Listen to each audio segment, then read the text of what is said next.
बिस्मिल्लाहिर्रहमानिर्रहीम। अस्सलाम वालेकुम। Exercise 2.4 question number 6। The formula to measure the magnitude of earthquake. Formula given है कि आपने अर्थक्वेक का मैग्नीट्यूड फाइंड करना है। इज गिवन बाय, अब फार्मूला क्या है हमारे पास, m for magnitude is equal to log 10 within bracket a over a nought. अब ये a और a नोट क्या है आगे हम पढ़ते हैं। इफ एम्पलीट्यूड, अब a क्या है, amplitude is 10,000 and reference of amplitude, a note किसको शो कर रहा है, reference of amplitude is 10। What is the magnitude of the earthquake. तो अर्थक्वेक का आपने मैग्नीट्यूड फाइंड करना है। सबसे पहले हमें जो गिवन वैल्यूज हैं वो हम राइट कर लेंगे। तो जो फर्स्ट वैल्यू हमें गिवन है वो है एम्पलीट्यूड। एम्पलीट्यूड मीन एम्पलीट्यूड को डिनोट कर रहे हैं ए के साथ, तो ए है हमारे पास 10,000। ए हमारे पास है 10,000 एंड ए नोट क्या है जी, वो इक्वल टू है हमारे पास 10 के। हमने फाइंड करना है मैग्नीट्यूड ऑफ अर्थक्वेक। तो मैग्नीट्यूड ऑफ अर्थक्वेक का फार्मूला हम अब लगाएंगे, m is equal to log 10 a over a nought within bracket. Values put करते हैं तो ऑल्टीट्यूड की वैल्यूज हैं हमारे पास log 10, a है हमारे पास 10,000 और a नोट है 10। अब a 10 और ये इसका एक ज़ीरो इसके कैंसिल हो गया तो हमारे पास जस्ट बच गया log 10 और इसकी एक्सपोनेंट। अब हमारे पास आ जाएगा log 1000 टू द बेस 10। तो अब इस 1000 को हम फैक्टराइज करेंगे 1 2 3। किससे करेंगे हम, 10 से कर लेते हैं डायरेक्ट। 10 सा 100 और साथ ज़ीरो आ गया, 10 10 सा 100 एंड 10 1 सा 10। तो ये हमारे पास क्या आ गया, साथ m हमने फाइंड करना है। तो log 10 और 1000 की जगह हमारे पास आ जाएगा 10 रेज़ टू पावर 3। अब यहाँ पर अगर आपको याद हो तो यहाँ पर हम पावर लॉ अप्लाई करेंगे। यहाँ पर हम पावर लॉ अप्लाई करेंगे। इस एक्सपोनेंट को हम log से पहले लिखेंगे तो ये आ जाएगा 3 log 10 टू द बेस 10। अब जिसकी log की बेस 10 हो तो वहाँ पर हमारे पास क्या आ जाता है, log 10 की बेस 10 हो तो इसकी इज इक्वल टू होता है 1 के। ठीक है, तो log 10 to the base 10 is equal to 1 के। By putting the value of log 10 3 into 1, earthquake का मैग्नीट्यूड हमारे पास आ गया 3 1 सा 3 और ये 3 क्या है इसका magnitude. This is the answer. इसको पढ़ते हैं हम, क्या है स्टेटमेंट क्वेश्चन नंबर 7 की। Abdullah invested ₹1 lakh in a saving scheme. Abdullah ने पैसे इन्वेस्ट किए हैं और कितने पैसे इन्वेस्ट किए हैं, उसने 1 लाख इन्वेस्ट किया है and gains interest at the rate of 5% per annum, और सालाना उसे कितना इंटरेस्ट मिल रहा है 5% के लिहाज से। So that the total value of this investment after t years, मतलब t ईयर्स नामालूम वैल्यू है, t हमने फाइंड करना है कितने साल, इज ₹y। देन वैल्यू भी नामालूम है, इस वैल्यू को भी हमने फाइंड करना है। This is modelled by an equation, this is modelled by an equation y is equal to 1 lakh within bracket 1.05 raised to power t 0 where t is greater than or equal to 0. Find after how many years the investment will be double. तो कितने साल बाद जो है वो investment है वो double हो जाएगी, इसको हमने बताना। ये है हमारे क्वेश्चन की डिमांड, ये है कि कितने साल बाद जो इन्वेस्टमेंट है वो डबल हो जाएगी। तो सोल्यूशन y क्या है हमारे पास, वो इन्वेस्टमेंट जो उसने अप्लाई की हुई है y और वो कितनी है 1 लाख। ठीक है, y का इंटरेस्ट रेट और सारा कुछ जो है वो एक फार्मूले के अकॉर्डिंग हमें दिया गया है, वो है हमारे पास 1 लाख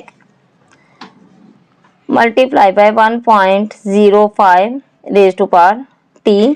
टी हमने फाइंड करना है, टी हमारे पास है टाइम पीरियड। टाइम पीरियड मतलब कितने साल में इन्वेस्टमेंट जो है वो डबल हो जाएगी। अब डबल इन्वेस्टमेंट कितनी होगी, मतलब ये y एक सिंगल इन्वेस्टमेंट है, डबल इन्वेस्टमेंट हमारे पास हो जाएगी 2y।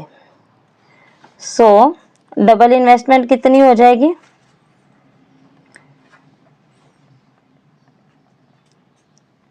Is equal to 2y, और साथ हमने वही अपनी जो हमें उन्होंने फार्मूला अप्लाई करने के लिए दिया है वो अप्लाई कर लेंगे। 1 lakh 1.05 raise to power T. Then next आ जाएगा, ये y की जगह हम इन्वेस्टमेंट लिखेंगे 2 मल्टीप्लाई बाय 1 लाख, और इधर हमारी वही वैल्यूज आ जाएंगी 1 लाख और 1.05 टी। ठीक है, अब इसको आगे से हम करेंगे, ये वाला हमारे पास मल्टीप्लाई में है तो इधर जाके ये डिवीजन में चला जाएगा। और अगर हम इस वैल्यू को अभी चेंज कर लें और लिख के हम ये वाली वैल्यू इधर लिख लें जो हमने फाइंड करनी है, और दूसरी वैल्यू हम उधर ले जाते हैं, तो फिर हम इसको आगे से सॉल्व करते हैं। 2 मल्टीप्लाई बाय 1 लाख, अब ये इधर मल्टीप्लाई में है तो उधर जाके हमारे पास डिवाइड में चला जाएगा। 1.05 raise to power T is equal to 2 multiply by 1 lakh over 1 lakh. अब ये 1 लाख से कट गया तो हमारे पास क्या बचा, just 2। 1.05 raise to power T is equal to 2। Taking log on both sides, में बोथ साइड log लेना है तो इसको हम लिख लेंगे log 1.05 raise to power t is equal to log 2। अब हमारे पास यहाँ पर हम पावर लॉ अप्लाई करेंगे, इस वैल्यू के साथ हम पावर लॉ अप्लाई करेंगे। पावर लॉ इसलिए अप्लाई करेंगे कि हम इसका जो एक्सपोनेंट फॉर्म है इसको हम log के साथ ले जाएं। तो t log 1.05 is equal to log 2। अब इन क्वेश्चंस की log वैल्यूज फाइंड करेंगे। तो log फाइंड करने के लिए हमें दो चीज़ें चाहिए होती हैं, एक करेक्टरिस्टिक चाहिए होती है, एक हमें मैंटीसा चाहिए होता है। और मैंटीसा और करेक्टरिस्टिक आपस में प्लस हो तो हमारे पास log की वैल्यू बन जाती है। तो फर्स्ट वैल्यू का हमारे पास करेक्टरिस्टिक क्या आएगी, डेसिमल से पहले वैल्यू को काउंट करें कितनी है, तो 1 है, तो 1 में से 1 गया तो हमारे पास 0 आ गया। t वैसे का वैसे आ जाएगा, अंदर करेक्टरिस्टिक हमारे पास आ गई 0। अब हम 10 को 5 में देखेंगे, हम 10 को 5 में देखेंगे, बल्कि हम कैलकुलेटर से इसका log ले लेते हैं। log 1.05, तो इसका log आ गया हमारे पास 0.02119।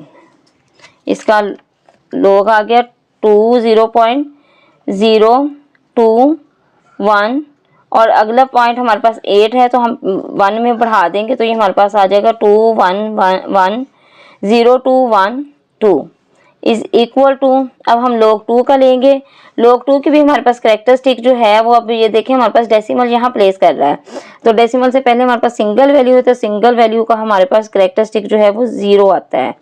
तो 2 का करेक्टर 2 के log क्या होगा, log 2 इज इक्वल टू 3010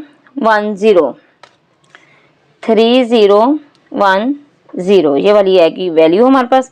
अब t इधर रहेगा तो ये इधर मल्टीप्लाई में है तो सेकेंड साइड जाके डिवीजन में चला जाएगा। 0.3010 ओवर 0.0212। अब इसको हम डिवाइड करते हैं, 0.3010 डिवाइडेड बाय 0.0212, तो क्या वैल्यू आ गई हमारे पास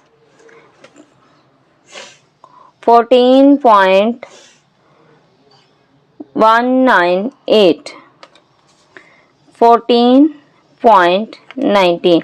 अब उन्होंने हमें पूछा था कि वो टाइम पीरियड हमने बताना है। टाइम मतलब ये टी जो है वो ईयर्स को शो कर रहा है, तो हमने टाइम पीरियड बताना है जिसमें हमारी इन्वेस्टमेंट डबल हो जाएगी।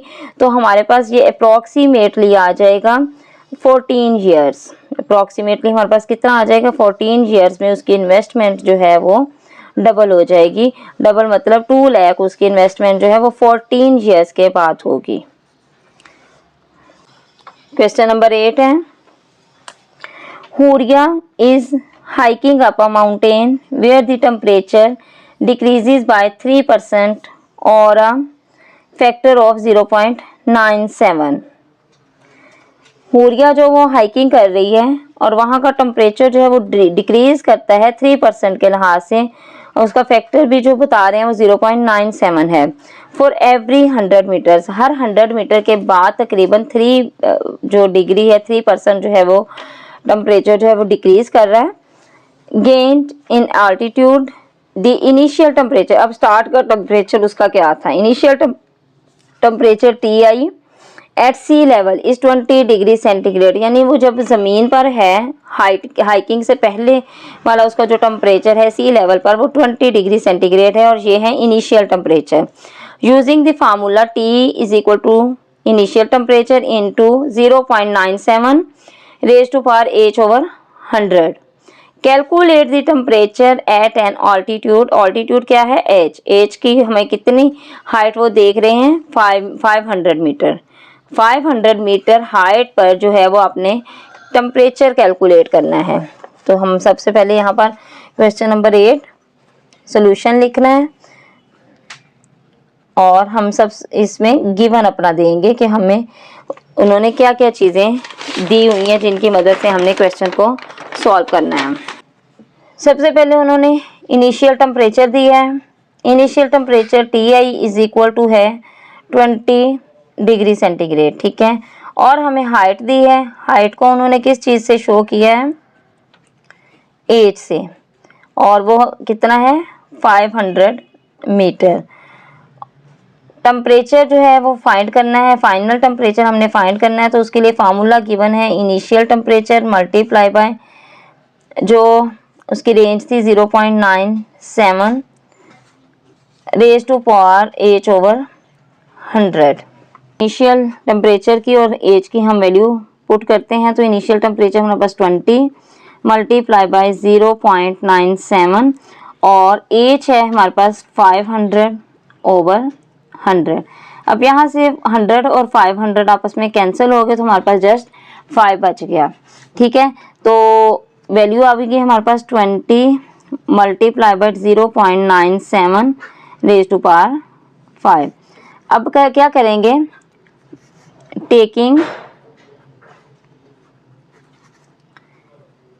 Taking log on both sides, दोनों साइड्स का लॉग लेंगे, तो हम इसको राइट कर लेंगे log T is equal to log 20 multiply by 0.97 और इसकी रेज टू पावर है 5, ठीक है। अब इस पे हमारे पास कौन सा लॉ अप्लाई होगा, सबसे पहले हम इसको एक्सपेंडेड फॉर्म में लिखना है। एक्सपेंडेड फॉर्म में हम यहाँ पर प्रोडक्ट लॉ यूज़ करेंगे। प्रोडक्ट लॉ में हम क्या करते हैं, प्रोडक्ट लॉ में हम करते हैं मल्टीप्लाई को प्लस में चेंज करते हैं और प्लस को हम मल्टीप्लाई में चेंज करते हैं। मल्टीप्लाई गिवन है तो हम इसको प्लस में लिखेंगे, log T is equal to log 20 plus log 0.97 raise to power 5।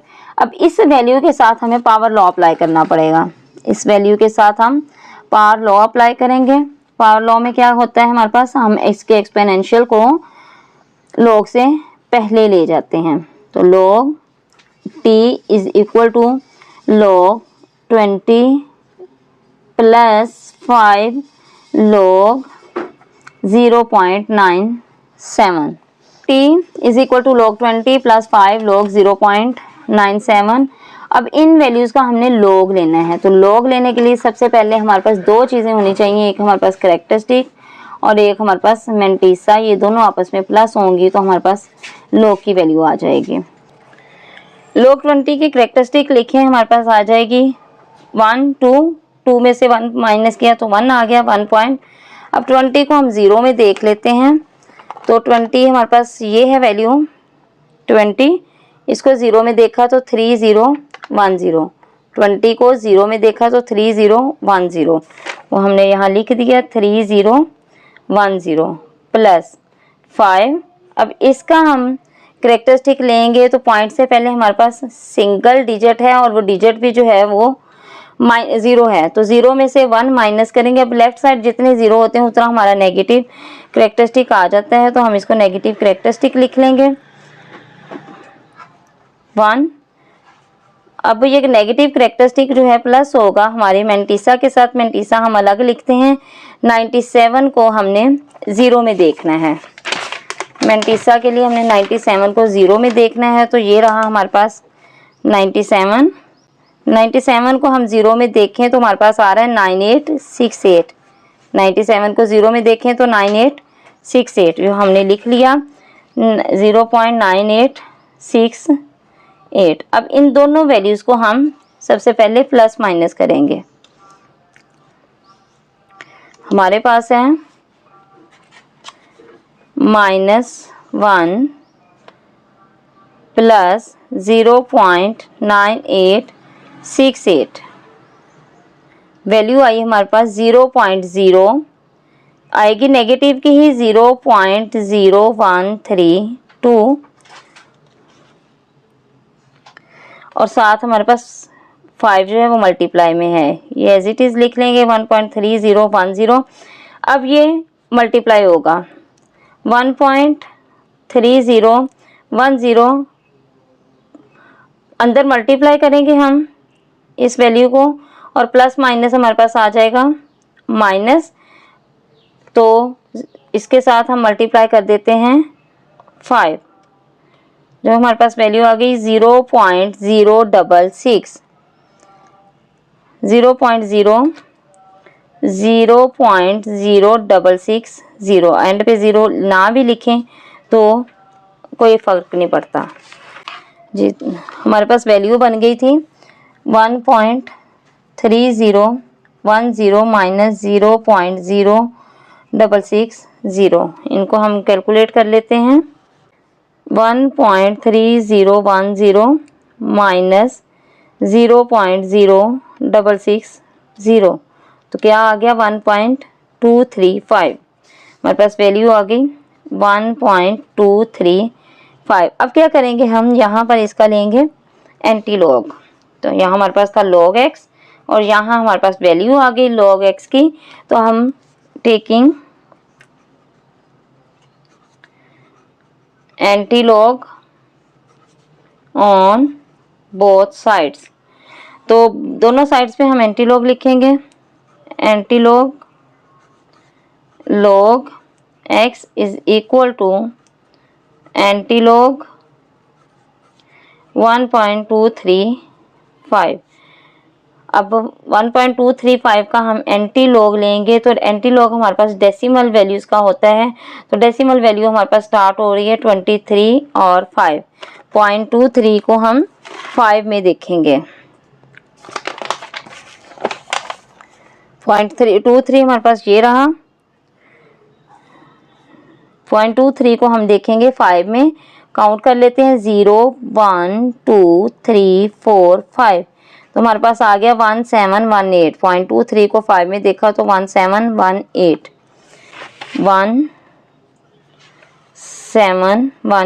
अब ये वाला पॉइंट जो है हमारे बताएगा कि हमने डेसिमल कहाँ प्लेस करना है, तो जितनी ये वैल्यू होती है उसमें हम 1 ऐड कर देते हैं। अब ये कितनी है, 1 है, तो 1 में हमने 1 ऐड किया तो हमारे पास बन गया 2, तो 2 पॉइंट के 2 प्लेसेस के बाद हमारा डेसिमल लगेगा। एट सी लेवल टेम्परेचर, सी लेवल पे टेम्परेचर हमारा जो था वो 17.18 डिग्री सेंटीग्रेड था।